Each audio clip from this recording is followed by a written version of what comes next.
Hello everyone, I'm Ketter, and this is Hot Takes, bringing you a little blue-red Kiln Fiend action. For those uninitiated with the deck, it's something that's kind of popped up in the forefront on Magic Online. I would say it's felt like since Kaladesh, but it's not really related to anything in Kaladesh.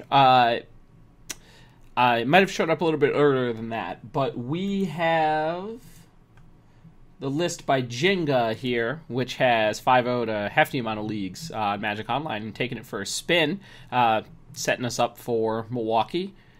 Been putting in some work on that format this week. So this entire shindig here is brought to you by Cardhoarder. I'm sure as you can tell by all of the advertisements, but they can get you set up with all your Magic Online needs. So we're going to go through a league with this bad boy, see how it plays out. Just remember the emphasis here on hot takes is I've not played this deck before. We're going to go the first run through with the league and see how it kind of, goes through. I'm going to really be focusing more on how the deck, I feel like how the deck plays, just kind of going with, we'll just say my first read. I'm not going to try to think too deeply into the lines or worry too much about playing correctly. But, you will probably notice that I will mention when I do make what I perceive to be mistakes as a means of, improving.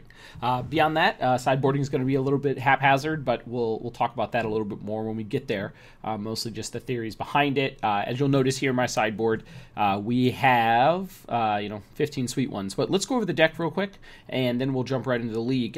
So the blue-red Kiln Fiend deck. Major part here, obviously, is the Kiln Fiend itself, but it also uses Thing in the Ice to pretty great effect as a controlling card that's also pretty aggressive. It plays both sides. It's really interesting there. And then Monastery Swift Spear.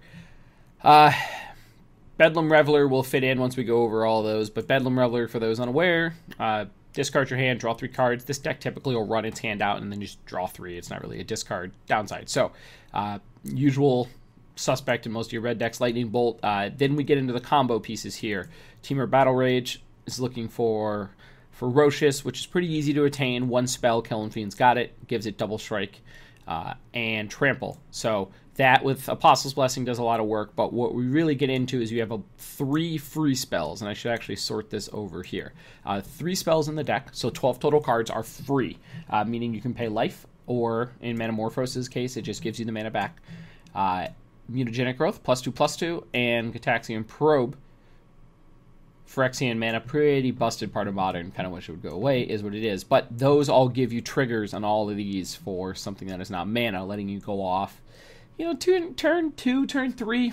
I'd say turn 3 is the consistency. Turn 2 is not really going to happen. You could get a massive Swift Spear with a stack of gross, but it's really a turn 3, turn 4 deck.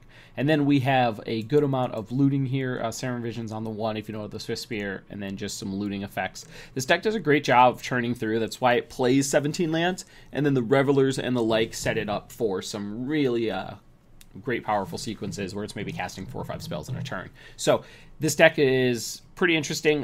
Maybe fans of Blue-Red Storm will think this is pretty similar there, and I definitely agree. But on the other side, this is more like an Infect deck in that it's combining some reasonable parts. The individual parts are a little bit better.